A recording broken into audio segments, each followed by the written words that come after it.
Bapak Ibu kaum muslimin wal muslimat rahimakumullah. Kajian Madarijus Salikin hari ini melanjutkan pembahasan tema yang lalu.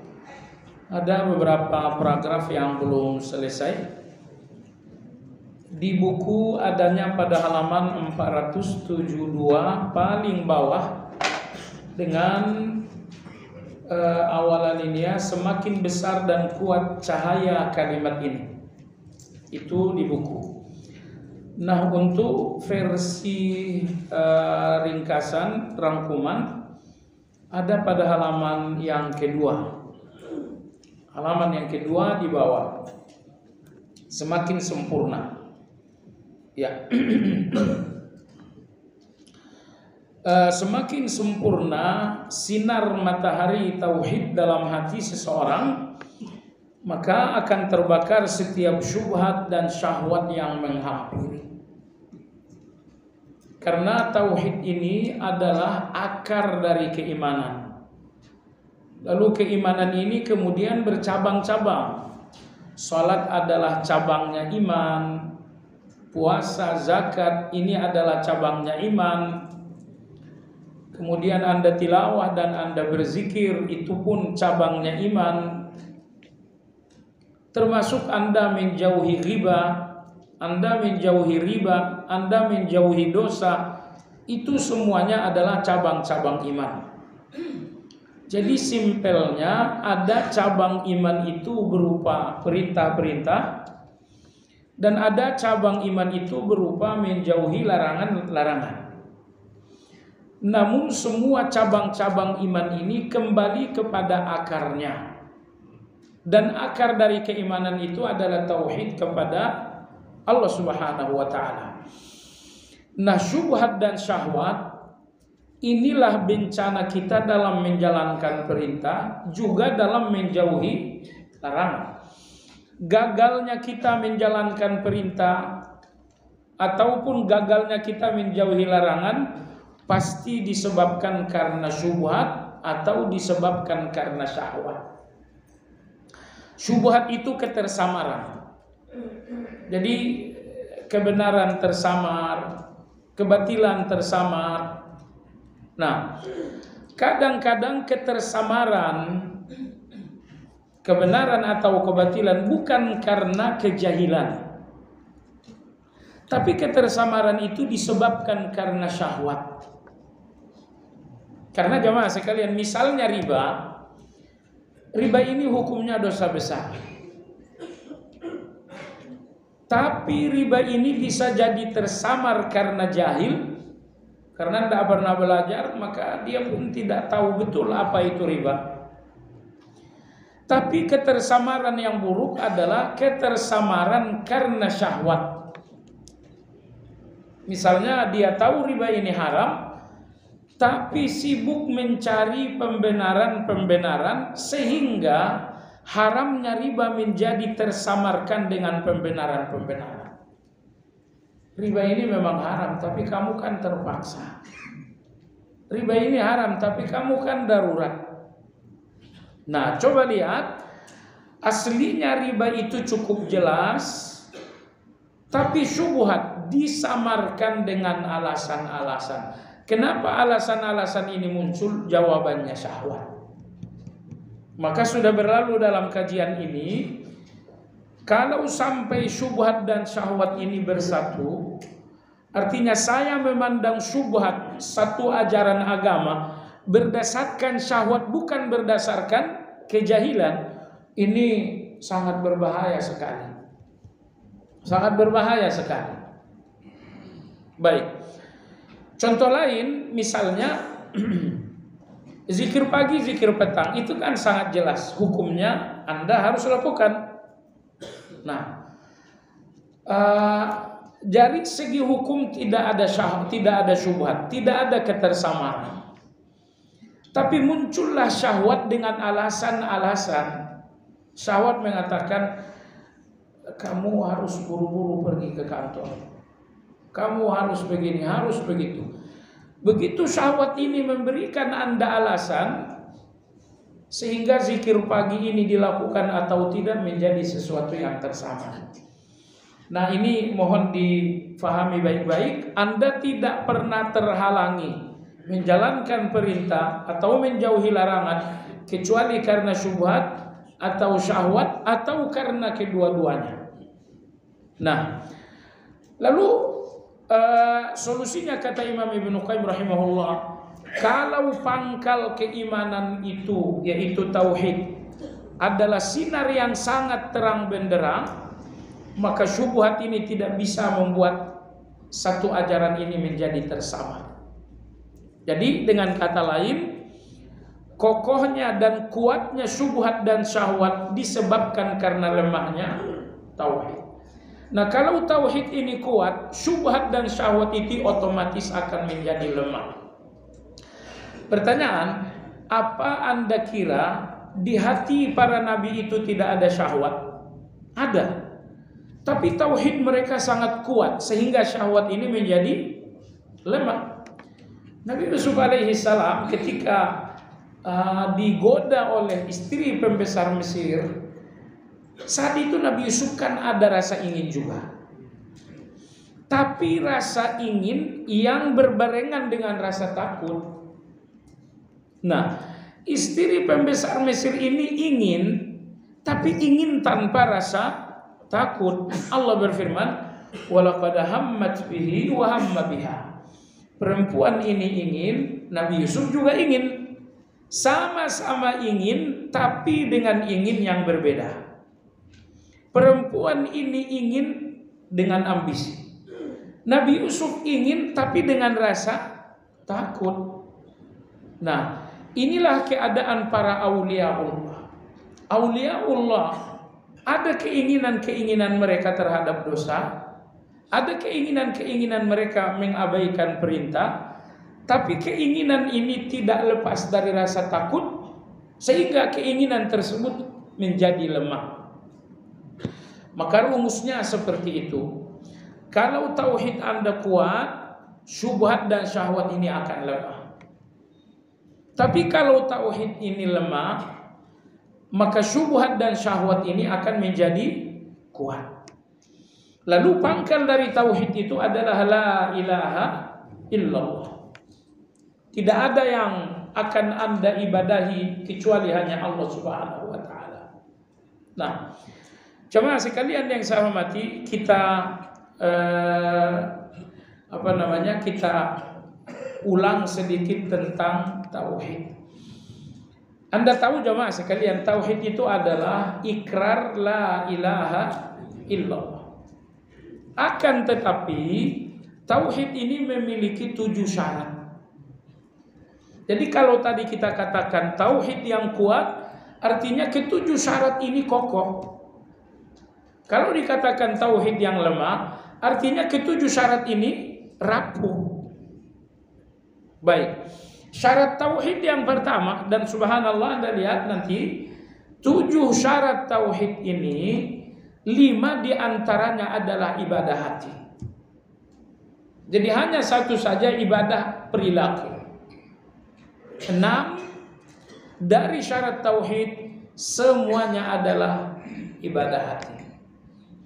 Baik, syarat tauhid yang pertama adalah ilmu. Syarat tauhid yang pertama adalah ilmu. Artinya Anda menuhankan Allah itu berdasarkan ilmu, bukan karena ikut-ikutan. Anda mengenal Allah adalah kebenaran, dan Anda mengenal selain Allah adalah kesalahan. Inilah ilmu. Ilmu membuat Anda mengenal semua Tuhan selain Allah adalah salah. Maka Anda mengatakan la ilaha. Selain Allah itu bukan Tuhan. Lalu ilmu juga membuat Anda mengenal Allah satu-satunya kebenaran. Akhirnya Anda mengatakan illallah. Ilmu membuat Anda mengenal selain Allah bukan Tuhan. Ilmu membuat Anda menjadi mengenal bahwa hanya Allah satu-satunya Tuhan. Inilah ilmu. Ilmu yang membuat Anda kenal dengan Allah, kenal dengan selain Allah. Anda kenal Allah satu-satunya Tuhan, dan Anda kenal selain Allah semuanya Tuhan-Tuhan yang keliru. Baik. Jamaah sekalian, kalau ilmu ini sudah dalam, maka ilmu yang dalam ini akhirnya menghasilkan ma'rifat nantinya. Ilmu yang dalam ini menghasilkan ma'rifat. Ma'rifat itu artinya Anda kenal betul siapa Allah, sehingga Allah itu layak jadi Tuhan. Anda kenal betul Tuhan-Tuhan selain Allah, sehingga Anda tahu bahwa semua yang dituhankan selain Allah itu keliru. Baik. Kalau ilmu ini sudah mendalam, maka ilmu yang mendalam ini menghasilkan syarat tauhid yang kedua. Apa itu? Yakin. Yakin. Anda yakin bahwa Allah itu satu-satunya tempat ibadah. Anda yakin betul bahwa tidak ada ibadah yang betul-betul layak kecuali hanya kepada Allah Azza wa Jalla. Lalu Anda pun yakin bahwa selain Allah bukan tempat untuk beribadah. Ini matahari, ini kuburan-kuburan, ini bukan tempatnya ibadah. Baik, dari ilmu yang dalam muncullah yakin. Lalu dari yakin ini muncullah yang nomor 3. Apa itu? Ikhlas. Apa itu ikhlas? Anda akan bersih dari syirik. Anda akan bersih dari syirik. Dalam proses Anda menuhankan Allah, beribadah kepada Allah, proses semua ibadah itu bersih dari syirik. Ketika Anda berdoa kepada Allah, bersih dari syirik. Ketika Anda sholat, bersih dari syirik. Kenapa? Ini dia, penuhanan kepada Allah berdasarkan ilmu, sehingga Anda yakin. Lalu yakin ini membuat Anda bersih dalam berhubungan dengan Allah. Saat Anda berhubungan dengan Allah dengan salat, hubungan ini bersih. Tidak ada siapa-siapa dalam hubungan ini kecuali antara Anda dengan Allah Azza wa Jalla. Saat Anda berhubungan dengan Allah melalui doa, doa ini bersih. Tidak ada dalam doa itu kecuali Anda dengan Allah saja. Itulah syirik. Jadi tidak ada pandangan-pandangan manusia hadir dalam hubungan Anda dengan Allah Azza wa Jalla. Apa hubungan Anda dengan Allah? Anda sedang tilawah. Kalau Anda telah ikhlas artinya bersih, maka hubungan Anda dengan Allah dalam hal ini tilawah bersih. Tidak ada siapa-siapa dalam hubungan itu kecuali hanya Anda dengan Allah Azza wa Jalla. Baik, ini nomor berapa tadi? Bukannya nomor 4? Oh, 3. Baik. Kalau Anda telah ikhlas, antara Anda dengan Allah telah terbentuk hubungan yang sangat bersih, maka muncullah syarat yang keempat. Apa syarat yang keempat? Mahabbah, yaitu cinta. Kalau masih ada sosok selain Allah antara Anda dengan Allah, ini akan mengurangi cinta. Misalnya, salat ini kan cara kita mencintai Allah. Nah, kalau ada selain Allah dalam salat, maka salat ini tidak menghasilkan cinta yang baik.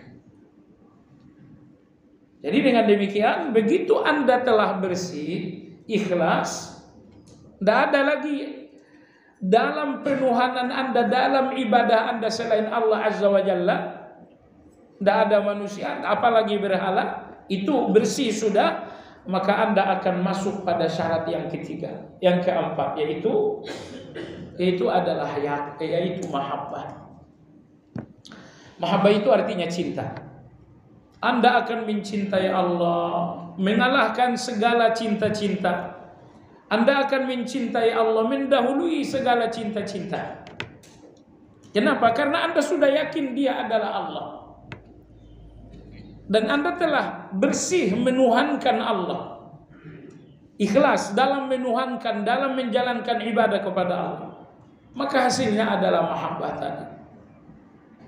Nah, kalau tauhid ini telah menyampaikan Anda kepada mahabbah dengan proses 1, 2, dan 3, mahabbah ini nomor 4, maka mahabbah ini akan mengantarkan Anda pada proses tauhid yang kelima. Apa itu?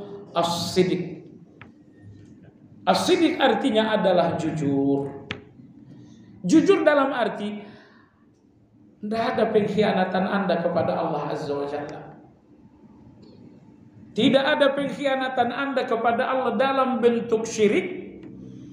Nggak ada juga pengkhianatan Anda kepada Allah dalam bentuk pelanggaran perintah.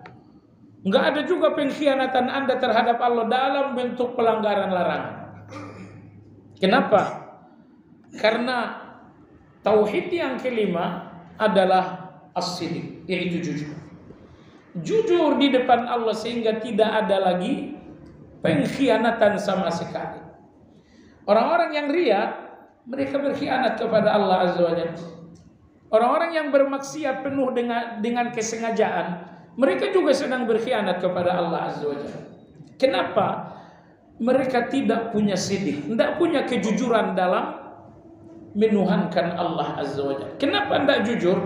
Karena mereka tidak mahabbah. Seandainya Anda betul-betul mahabbah kepada Allah, mahabbah kepada Allah ini menghasilkan jujur. Karena di dalam mahabbah atau cinta itu tidak ada pengkhianatan. Rapuhnya cinta disitulah pengkhianatan. Kokohnya cinta disitulah as-siddiq, yaitu kejujuran. Baik, kita ulang lagi dari ilmu, kemudian yakin. Yakin ini kemudian ikhlas. Dari ikhlas ini kemudian mahabbah. Dari mahabbah ini kemudian jujur. Dari jujur ini Anda masuk pada syarat tauhid yang keenam. Apa itu? Qabul. Apa itu Pak qabul? Qabul itu menerima. Qabul itu menerima. Menerima apa? Menerima apapun yang datang dari Allah. Yang datang dari Allah ada dua. Pertama adalah syariat, yang kedua adalah takdir. Aqimus shalah, ini datangnya dari Allah. Jangan makan riba, oh itu datangnya dari Allah. Kalau kalian wanita tutuplah aurat, oh itu datangnya dari Allah. Semua yang datang dari Allah berbentuk syariat. Nomor dua adalah datang pula dari Allah kauniyah, yaitu takdir. Bahwa Anda sakit, bahwa Anda gagal, bahwa bisnis Anda kemudian rugi. Ini semuanya datang dari Allah Subhanahu wa ta'ala. Nah, syarat tauhid yang keenam yaitu qabul, menerima. Apapun yang datang dari Allah Anda terima. Ini syariat datang dari Allah Anda terima. Ini takdir telah datang untuk Anda dari Allah Anda terima. Padahal di dalam takdir ini kadang-kadang Anda menangis, di dalam takdir ini kadang-kadang Anda terluka. Tapi jamaah sekalian, Anda qabul, Anda menerima. Apa yang memudahkan Anda mudah menerima takdir-takdir itu? Pertama, Anda telah jujur dengan Allah. Anda telah cinta dengan Allah. Anda telah ikhlas, Anda telah yakin, sehingga qabul, menerima segala-galanya yang datang dari Allah, bukan sesuatu yang berat. Nah, keenam syarat ini semuanya adalah ibadah hati. Ilmu adalah ibadah hati, yakin adalah ibadah hati, ikhlas adalah ibadah hati, mahabbah adalah ibadah hati, siddiq adalah ibadah hati, qabul adalah ibadah hati. Lalu yang terakhir, yang ketujuh adalah inqiyad. Apa itu inqiyad? Menjalankan. Anda terima salat lalu Anda jalankan. Anda terima puasa lalu Anda jalankan. Anda terima zikir lalu kemudian Anda jalankan. Semakin Anda qabul menerima, semakin mudah bagi Anda menjalankan. Tapi semakin Anda tak qabul, tidak menerima, semakin berat bagi Anda menjalankan. Nah, pertanyaan saya jamaah sekalian, kalau keenam syarat tauhid ini betul-betul kokoh, apakah Anda akan terjebak dalam syubhat dan syahwat? Tidak mungkin. Tidak mungkin. Maka kalau Anda bertanya, standar tauhid seseorang kokoh, adalah 7 hal ini. Kalau 7 hal ini benar-benar kokoh, berarti tauhid Anda kuat. Kalau tauhid Anda kuat, syubhat dan syahwat tidak akan menggelincirkan.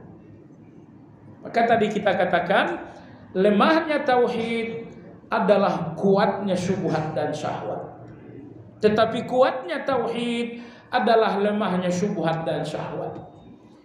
Menghilangkan syubhat itu tidak mungkin, menghilangkan syahwat itu pun tidak mungkin. Tapi melemahkannya itu yang bisa dilakukan. Apa mungkin misalnya Anda laki-laki lalu ada perempuan cakap Anda nggak ingin? Mungkin itu? Nggak mungkin, kecuali mohon maaf ya, udah ada gangguan jiwa. Udah ada gangguan jiwa barulah Anda nggak ingin. Tetapi masalahnya apa? Lewat wanita terlarang ini, ingin Anda itu lemah sekali. Kenapa lemah? Karena rasa takutnya besar. Kenapa rasa takutnya besar? Itu tadi karena tauhidnya kokoh. Maka tauhid ini adalah yang pertama, tauhid ini pula yang terakhir.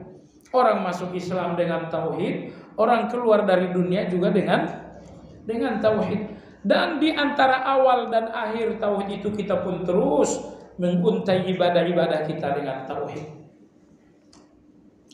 Ini penjelasan Ibnu Qayyim ini sangat bagus. Semakin sempurna sinar matahari tauhid, maka akan terbakarlah setiap syubhat dan syahwat yang menghampiri.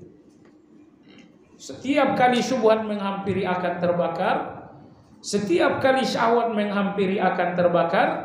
Kenapa? Karena sinar matahari tauhid itu terang benderang, sehingga dua bencana ini terbakar hanya saat menghampiri. Jamaah sekalian, kenalilah diri Anda ya. Karena yang paling mengenal diri Anda sendiri, setelah itu Allah. Maksudnya apa? Anda itu sering jatuhnya karena syubhatkah atau karena syahwat? Kalau preman-preman itu jatuhnya bukan karena syubhat, karena syahwat. Tapi orang-orang yang punya agama biasanya jatuhnya karena syubhat dan syahwat sekaligus. Syubhat dan syahwat sekaligus. Hati-hati.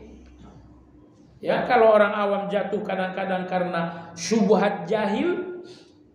Kalau preman itu jatuh karena syahwat. Nah, kalau Anda udah belajar agama, jatuhnya Anda kolaborasi syubhat dan syahwat. Anda udah tahu kebenaran, di situ sudah ada ilmu. Tapi ilmu yang jelas ini Anda syubhatkan dengan alasan-alasan. Dari mana datangnya alasan? Karena syahwat Anda terlalu besar. Syahwat Anda terlalu besar. Syahwat yang terlalu besar ini memberikan Anda alasan-alasan untuk melanggar. Sehingga pelanggaran ini tidak terasa pelanggaran. Baiklah jamaah sekalian yang saya hormati, kita lanjutkan. Imam Ibnu Qayyim berkata, tauhid yang murni, sekali lagi, murninya tauhid adalah dengan kokohnya 6 penyanggah tadi. 6 penyanggah tadi. Ilmu, yakin, ikhlas, mahabbah, sidik, qabul, inqiyad. Nah, ini karena ketujuh hal ini kalau sudah kokoh, tauhid Anda adalah tauhid yang murni. Tauhid yang murni bukanlah sebatas ucapan la ilaha illallah, bukan itu tauhid yang murni. Tapi kata Imam Ibnu Qayyim, akan tetapi yang melahirkan cinta, tadi kita sudah sebut, ketundukan sudah, penghinaan diri, kepasrahan, serta senantiasa menginginkan Allah dengan segala perilaku, cinta dan benci. Ini nomor 3 ini betul-betul berat. Jadi orang yang tauhidnya murni, keinginan mereka cuma satu. Saya ingin Allah, titik. Saya tidak punya ingin kecuali itu saja keinginan saya. Terus harta, saya ingin harta kalau memang ada hubungannya dengan Allah. Ternyata harta ini ada hubungannya dengan Allah. Harta ini zakat saya, harta ini sedekah saya, harta ini umrohnya saya, harta ini bantuan untuk orang. Maka saya menginginkan hartanya bukan karena harta, tapi karena ada hubungannya dengan Allah. Baik, kamu pengen jabatan, pengen saya jabatan. Alasan kamu apa ingin jabatan? Orang-orang yang bertauhid itu tidak punya ingin kecuali Allah. Satu-satunya keinginan orang yang bertauhid kokoh, orang yang bertauhid kokoh, keinginan mereka satu, aku ingin Allah. Nah, kamu jadi pejabat, inginnya kamu apa? Gini, kalau dengan jabatan ini hubungannya saya lihat ada dengan Allah. Karena dengan jabatan ini saya bisa membantu, dengan jabatan ini saya bisa memudahkan rakyat, dan ini dua-duanya hubungannya dengan Allah Azza wa Jalla. Nah, kalau begitu silakan ambil jabatan. Artinya Anda tidak mengambil jabatan itu untuk Anda mengambilnya untuk Allah. Begitupun dengan harta tadi. Kalau tujuan Anda dengan harta adalah Allah, karena di dalam harta ada sedekah, di dalam harta ada umrah dan lain-lain. Kalau tujuan Anda dengan harta adalah Allah, berarti tujuan Anda dengan harta bukan Andanya. Sehingga kalaupun nanti rugi, Anda nggak sakit hati dengan rugi. Karena ruginya Anda rugi harta. Anda nggak rugi Allah sama sekali. Baik, tapi persoalannya gini, saya mau jalan-jalan dulu ke Tokyo. Itu ada hubungannya dengan Allah nggak? Oh, tidak ada. Kalau nggak ada hubungannya dengan Allah, itu bukan inginnya orang yang bertauhid. Orang yang tauhidnya bagus itu tidak ingin apapun yang nggak ada hubungannya dengan Allah, itu bukan inginnya mereka. Baik, begitupun dengan pergaulan. Saya ingin bergaul dengan fulan, ya. Dalam pergaulan dengan dia ada hubungannya dengan Allah. Kalau ada hubungannya dengan Allah, maka saya mencintainya karena Allah. Tapi kalau ternyata hubungan dengan dia, pergaulan dengan dia nggak ada hubungannya dengan Allah, berarti di sini saya tidak perlu dekat-dekat dengan dia. Jadi sekedar sekedar ramah, tapi bukan pergaulan. Pergaulan itu orang-orang istimewa Anda. Mereka mengetahui Anda lahir, bahkan mereka mengetahui Anda secara batin juga. Nah, maka poin ini poin yang sangat berat sebetulnya. Bahwa orang-orang yang bertauhid itu, kata Ibnu Qayyim rahimahullah, bahwa mereka senantiasa menginginkan Allah dalam segala ucapan dan perilaku. Ketika mereka melakukan satu keputusan, ketika mereka melakukan satu tindakan, itu pasti karena hubungannya dengan Allah. Maka perilaku-perilaku yang tidak ada hubungannya dengan Allah, perilaku seperti ini tidak ada dalam diri orang-orang yang bertauhid. Ambil contoh misalnya, mohon maaf ya, kita ngaji kan tidak boleh baper-baper. Gini, saya ambil ayat ini, alat ini, lalu saya sibuk lah main game sampai 1 jam. Game saya 1 jam itu hubungannya dengan Allah ada? Nggak ada hubungannya dengan Allah. Kecuali Anda hubungkan dengan paksaan. Ini game saya ini game perang. Ya.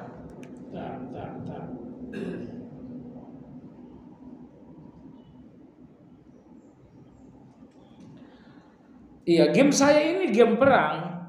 Ini latihan saya jihad. Apa latihan jihad? Tidak ada aja. Anda sendiri tahu kalau Anda ngomong tidak perlu saya jawab-jawab. Allah berfirman dalam Al-Quran, balil insanu ala nafsihi basirah. Terjemahan bebasnya, wahai manusia, saksi untuk dirimu adalah dirimu sendiri. Dusta-dusta ini saya nggak perlu sanggah, karena Anda pun bersaksi bahwa dusta Anda itu adalah dusta. Anda cuma memaksa orang untuk percaya. A'udzubillah. Baik, coba perhatikan. Ibnu Qayyim mengatakan, senantiasa menginginkan Allah dengan segala ucapan dan perilaku. Perilaku contohnya cinta, benci, memberi atau menolak memberi. Ini adalah sabda Nabi kita sallallahu alaihi wasallam. Kata Nabi sallam, man ahabba lillah wa abghadha lillah wa a'ta lillah wa man'a lillah faqad istakmala al-iman. Artinya, kalau cintanya kalian itu karena Allah, lalu bencinya kalian pun karena Allah. Kemudian saat kalian ngasih apapun kepada orang lain karena Allah, saat nggak ngasih kepada orang lain pun karena Allah. Ini empat.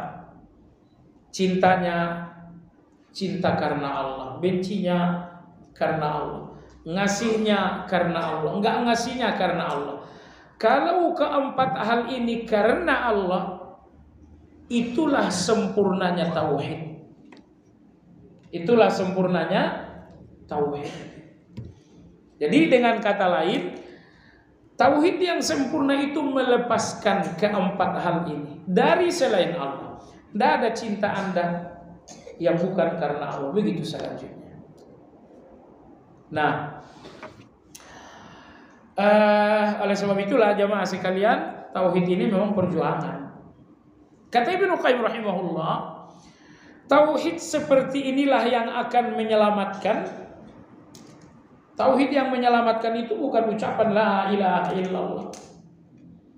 Tapi tauhid yang menyelamatkan adalah tauhid yang dibangun dengan 7 pilar. Dan kalau tauhid sudah dibangun dengan 7 pilar, maka cinta dan bencinya Anda kepada siapapun karena Allah. Ngasih tidak ngasihnya Anda pun karena Allah. Nah, tauhid seperti inilah yang menyelamatkan. Yang dimaksudkan oleh Nabi SAW dalam sabdanya, sesungguhnya Allah haramkan atas neraka seseorang yang telah mengucapkan la ilaha illallah semata-mata karena mengharapkan wajah Allah. Jadi haramnya Anda terhadap atas neraka disebabkan karena tauhid Anda murni. Nah, kalau cuma la ilaha illallah tapi tidak ada murninya, sekedar la ilaha illallah saja orang munafik juga punya. Orang munafik juga bisa. Tapi la ilaha illallah yang menyelamatkan itu adalah la ilaha illallah yang menghasilkan tauhid yang bersih. Tauhid yang murni. Ibnu Qayyim berkata, tauhid yang sesungguhnya merupakan ucapan lisan dan ucapan hati. Tauhid yang sesungguhnya ucapan lisan, la ilaha illallah. Tapi juga la ilaha illallah ini harus ucapan hati. Pengertiannya apa? Ucapan hati di mana terdapat jujur, itu tadi sidik. Di mana terdapat ma'rifat, yaitu mengenal Allah. Serta memahami hakikat uluhiyah yang hak dan batil sebagaimana terkandung di dalam tauhid tersebut. Apa sih yang Anda akui dalam tauhid itu? Yang Anda akui dalam tauhid, pertama uluhiyah, yang kedua Allah. Bahwa tidak ada uluhiyah yang benar kecuali uluhiyah kepada Allah Azza wa Jalla. Nah, kata Imam Ibnu Qayyim rahimahullah, tauhid keselamatan itu kalau ada ucapan hati, bukan sekedar ucapan lisan. Apa ucapan hati di dalam la ilaha illallah? Ucapan hati dalam la ilaha illallah yang pertama adalah ma'rifat. Ucapan hati dalam la ilaha illallah yang kedua adalah jujur. Ucapan hati yang ketiga dalam la ilaha illallah, kata beliau, memahami sejelas-jelasnya apa itu uluhiyah. Apa itu uluhiyah? Pasalnya, sebagian orang memahami uluhiyah itu sholat untuk Allah, zakat untuk Allah. Tapi kalau doa boleh di kuburan. Tapi kalau doa bolehlah di apa namanya? Di kayu-kayu yang seram. Oh, itu paham kamu tentang uluhiyah itu terlalu dangkal. Makanya Imam Ibnu Taimiyah rahimahullah menulis satu buku judulnya Ubudiyah. Beliau dalam buku Ubudiyah ini memberikan penjelasan tentang seluk-beluk uluhiyah tersebut. Baik. Jadi la ilaha illallah yang betul, kata Ibnu Qayyim, yang membuat Anda mengerti apa itu uluhiyah. Sehingga Anda tahu apa uluhiyah yang benar dan apa uluhiyah yang salah. Baik, simpelnya jamaah sekalian, uluhiyah itu adalah ibadah. Semua ibadah-ibadah itu yang dinamakan uluhiyah. Sehingga ketika Anda mengatakan la ilaha, tidak ada uluhiyah illallah kecuali untuk Allah. Hanya Allah satu-satunya dalam uluhiyah. Artinya ibadah dengan segala bentuk-bentuknya hanya untuk Allah, bukan untuk yang lain. Baik jamaah sekalian yang saya hormati, baik kita ini sambil jalan saja. Kalau ngaji tauhid ada ilmunya khusus ya. Baik, kita lanjutkan. Apabila makna-makna ini telah tumbuh dalam hati berupa ilmu, kemudian berupa yakin, kemudian berupa ma'rifat. Nah, ini agak disayangkan juga. Sebagian kawan-kawan belajar tauhid tapi makrifatnya rendah. Makrifatnya rendah. Saya lihat di masyarakat ini, orang-orang yang bertauhid ini ada yang kokoh dalam tauhid rububiyah, tauhid uluhiyahnya rapuh. Ada juga orang yang kokoh dalam tauhid uluhiyahnya tapi rububiyahnya rapuh.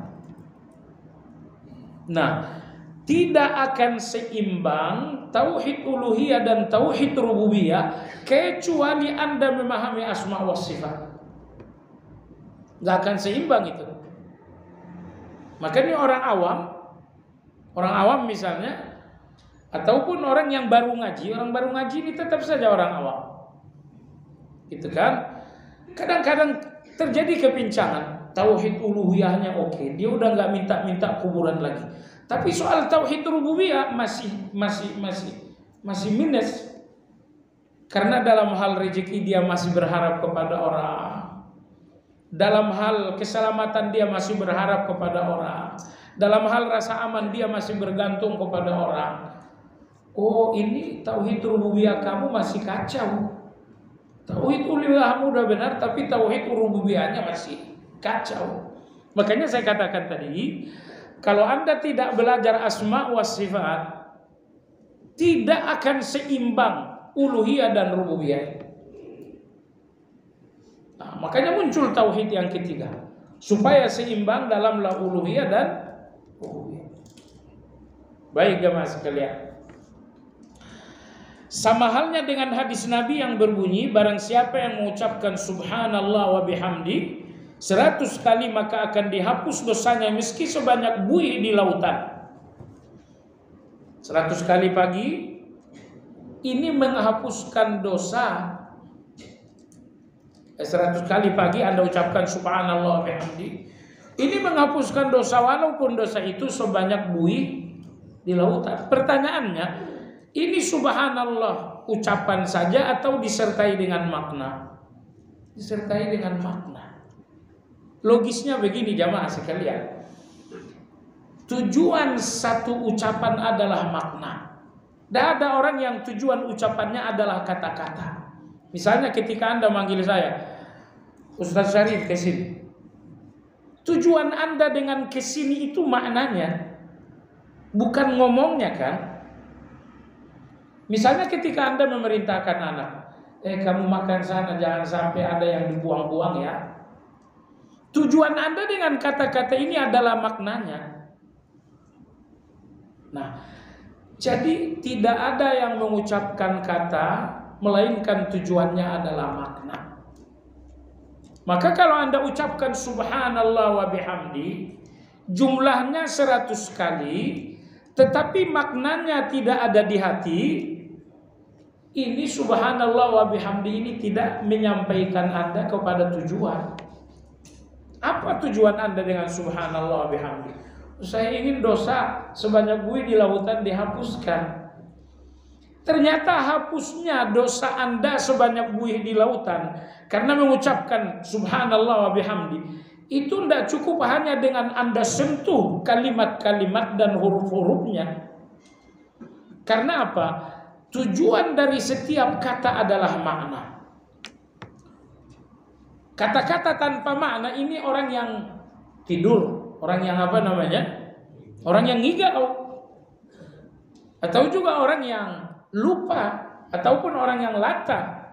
Orang yang lata itu punya kata-kata tapi dia nggak bermaksud makna. Orang mabuk. Orang mabuk itu Anda lihat itu kata-katanya deras sekali, tapi dia nggak bermaksud maknanya. Keluar asal keluar aja. Cuman ada yang mabuk dengan khamar, ada yang mabuk dengan lalai. Duduk zikir pagi misalnya, Allahumma anta rabbi la ilaha. Mabuk dia. Kamu cuman ngeluarin kata dan kamu tidak sedang mengambil makna. Saat kita mengeluarkan kata untuk kita mengambil makna dari yang keluar itu, ini ucapan Ibnu Qayyim ini pelajaran berharga hari ini. Karena apa namanya? Jangankan saya, Anda juga mungkin ya. Kita zikir pagi ini, selesai sholat saja lah. Assalamualaikum, salam, astagfirullah, astagfirullah. Otomatis ada sebetulnya itu. Anda tidak mengambil apa-apa dari ucapan Anda. Jadi, Anda katakan astagfirullah habis salat. Yang keluar dari lisan Anda astagfirullah, tapi apa yang diambil hati Anda dari astagfirullah? Hati Anda nggak ngambil apa-apa kan? Padahal mestinya hati Anda mengambil makna ketika lisan Anda mengucapkan kata. Beda banget gitu kan? Seseorang berpuisi cuman baca kata-kata doang. Atau seseorang baca puisi dan menghayati. Dia nangis, kita yang dengar juga nangis. Tapi cobalah kalau anak kecil itu cuman baca doang, gak ada penghayatan makna. Sambil ketawa dia, kita pun ngerasa lucu. Padahal puisi ini puisi air mata. Nah ini teguran Ibnu Qayyim ini ya pelajaran lah buat kita. Maknanya bukan sebatas ucapan lisan semata dengan hati yang lalai. Karena tingkat kemuliaan amal bukan karena aspek lahiriahnya, melainkan karena aspek hati berupa ikhlas, berupa cinta, berupa khusyuk. Ini poin ini pun penting sekali. Apa itu? Nilai amal Anda, tinggi dan rendahnya amal Anda, ini ditentukan ibadah hati di dalam amal tersebut. Sebagian orang menjalankan satu ibadah hanya sekedar lahiriah saja. Gak ada ibadah hatinya dalam ibadah tersebut. Padahal ibadah-ibadah yang mahal ini adalah ibadah lahiriah yang dibangun di atas ibadah hati. Misalnya Anda sholat, ucapannya Anda sholat, gerakannya Anda sholat, itu lahiriah saja. Kalau sholat Anda hanya sekedar lahiriah, munafik juga punya sholat lahiriah. Tapi sholatnya munafik ini dinamakan sholatnya munafik karena sholat lahiriah mereka itu tidak dibangun di atas ibadah hati yang bernama ikhlas. Orang munafik sholatnya adalah riya. Sholat mereka cuma lahiriah aja. Boleh jadi baca ayatnya juga panjang-panjang. Tapi itu adalah untuk manusia, bukan untuk Allah. Nah, kadang-kadang dalam satu ibadah hatinya bukan cuma satu, bukan cuma dua, bukan cuma tiga. Jadi semakin banyak ibadah hati Anda dalam satu ibadah lahiriah ini semakin berharga. Misalnya Anda sholat, ibadah hati dalam sholat ada dua kategori. Ada yang wajib, ada yang sunnah. Ibadah hati yang wajib dalam sholat adalah ikhlas. Ibadah hati yang sunnah dalam sholat pertama Anda faham. Setelah Anda faham, Anda menghayati atau tadabbur. Karena Anda menghayati, maka kadang-kadang Anda berharap Ar-Rahmanir Rahim. Karena Anda menghayati, kadang-kadang Anda takut Maliki Yaumiddin. Jadi bacaan-bacaan salat, hati Anda nggak akan berinteraksi dengan harap. Hati Anda pun nggak akan berinteraksi dengan takut kalau Anda menghayati. Sufyan Ats-Tsauri rahimahullah, beliau membacakan iyyaka na'budu wa iyyaka nasta'in, itu butuh waktu beberapa menit untuk selesai.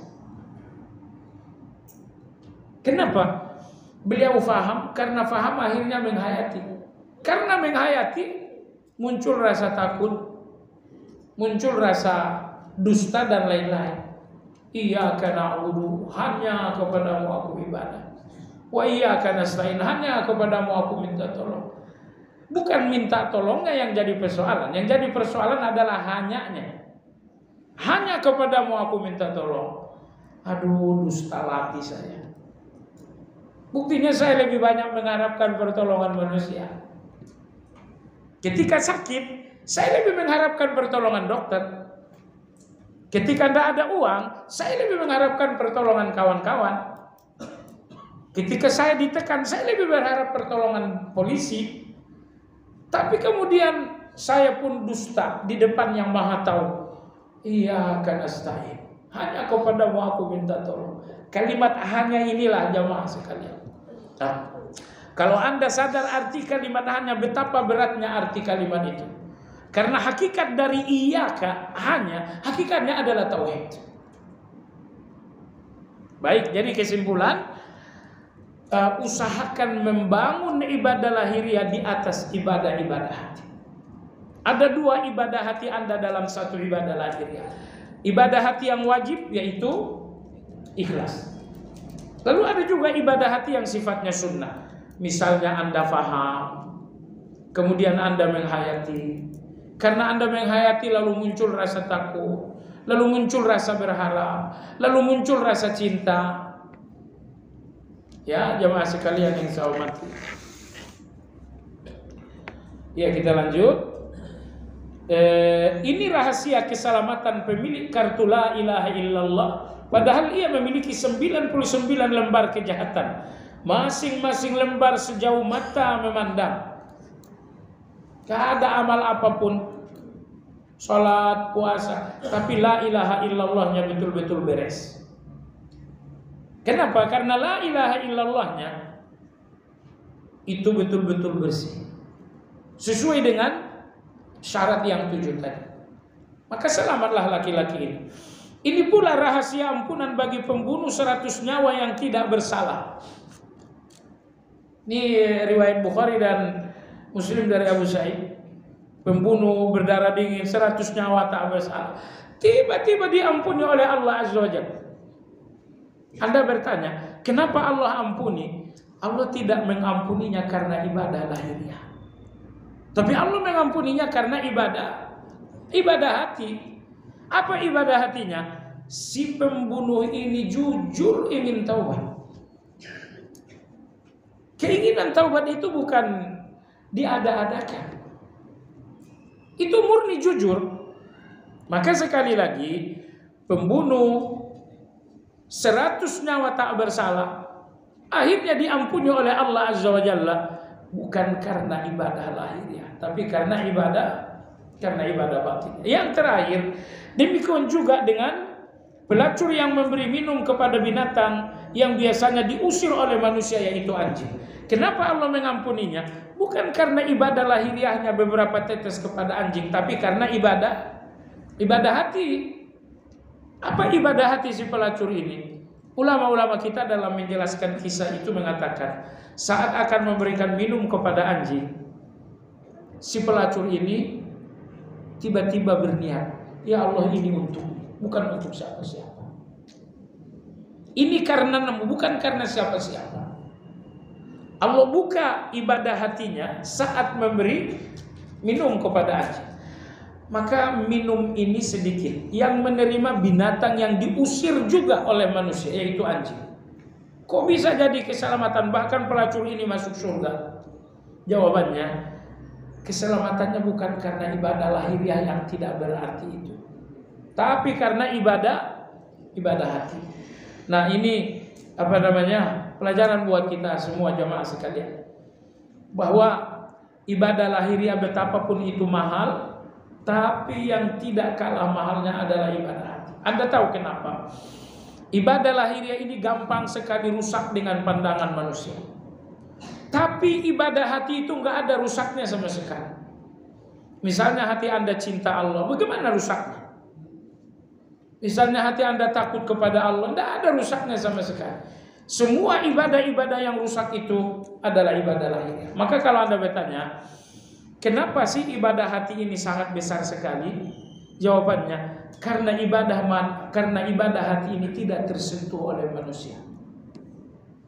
Adapun ibadah-ibadah lahiriah ini tersentuh pandangan manusia, ini terdengar oleh telinga manusia, sehingga ibadah-ibadah lahiriah ini potensial rusak. Adapun ibadah hati, dia terletak di satu tempat yang sangat tertutup, tidak ada yang melihatnya kecuali Allah Azza wa Jalla. Tidak ada pandangan manusia, tidak ada pendengaran manusia.